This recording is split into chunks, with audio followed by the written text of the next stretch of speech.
Miara murai itu bagi kebanyakan orang merusak sebetulnya. Semua produk-produk kicau itu, khususnya untuk di Indonesia itu repacking dari produk ayam, mandi malam, mandi hujan, katanya bisa menurunkan emosi, bisa ngurangin birahi. Tidak ada jurnal yang jelas tentang dua hal tersebut. Selamat datang kembali. Video terakhir lumayan ramai ya, tentang apa tuh, mitos putar dunia kicau. Kemarin banyak hal yang saya lupa nih, sekarang saya udah mulai catat. Semoga bisa ngasih penjelasan yang rinci ke teman-temannya.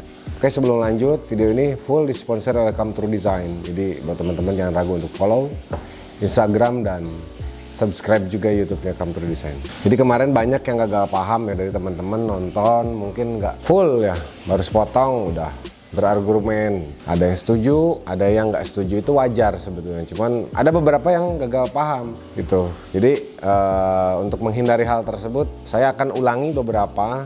Yang pertama mungkin dari mastering dulu ya. Burung di master itu adalah usia dini, dimana dia butuh memori atau dia butuh lagu untuk senjata dia melawan, karena burung itu akan mengeluarkan isian ketika terancam, ketika diadu. Jadi kalau harian biasa dia paling ngukuk-ngukuk, bahkan mungkin ada yang bunyi suara-suara burung yang banyak teman kicauannya nggak mau gitu, padahal nggak ada masalah, kayak perkutut gitu, kutilang segala macam itu biasanya dibawain saat burung itu tidak emosi. Tapi kalau lagi diadu nggak akan mungkin muncul. Kalaupun muncul keren kayaknya ya, kalau dapat isian perkutut tapi rapat dan durasinya panjang. Tapi nggak ada tuh.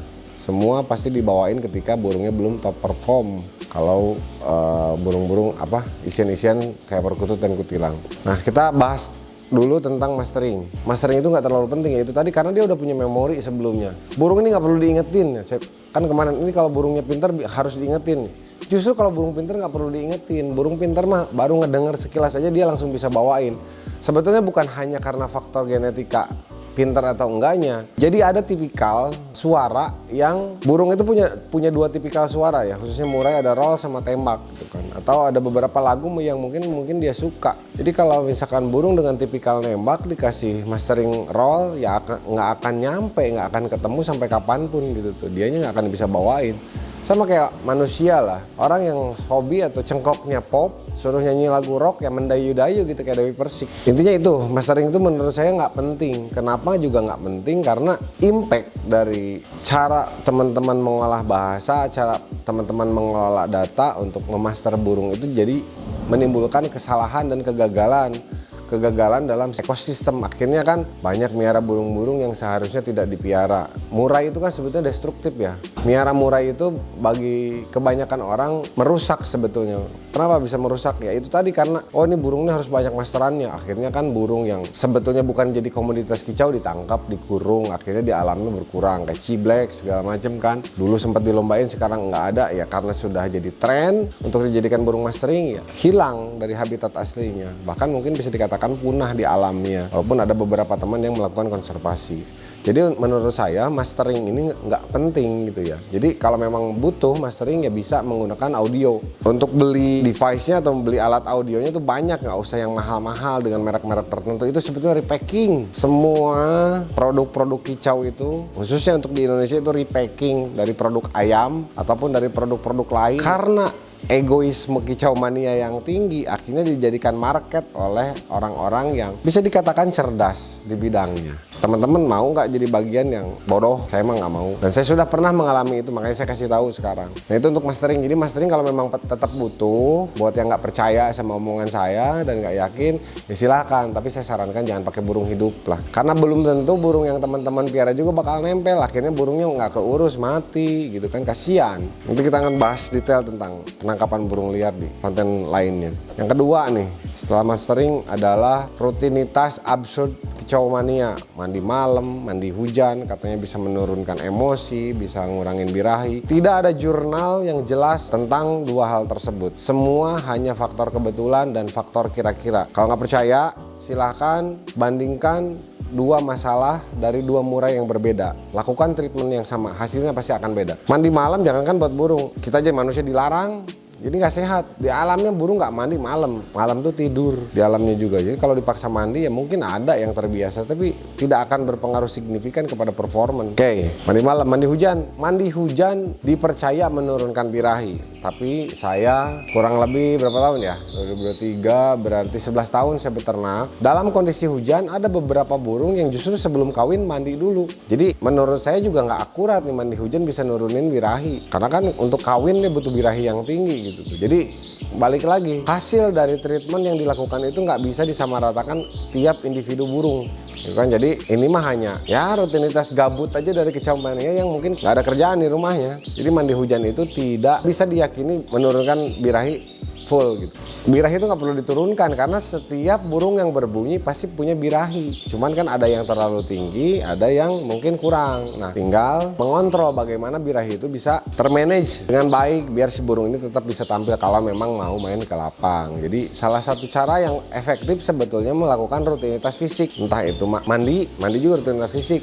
Atau umbaran gitu kan. Tapi kalau yang namanya umbaran ini tidak bisa minggu ini diumbar, minggu depan langsung berubah, enggak, butuh waktu karena itu pola latihan otot. Otot itu kalau tidak biasa dilatih terus tiba-tiba dilatih dengan keras, dia akan kaku, akan pegel, impactnya ke burung ya malah nggak perform gitu ya, belum. Jadi butuh waktu yang mungkin cukup lama, makanya kalau mau dibiasakan dari awal.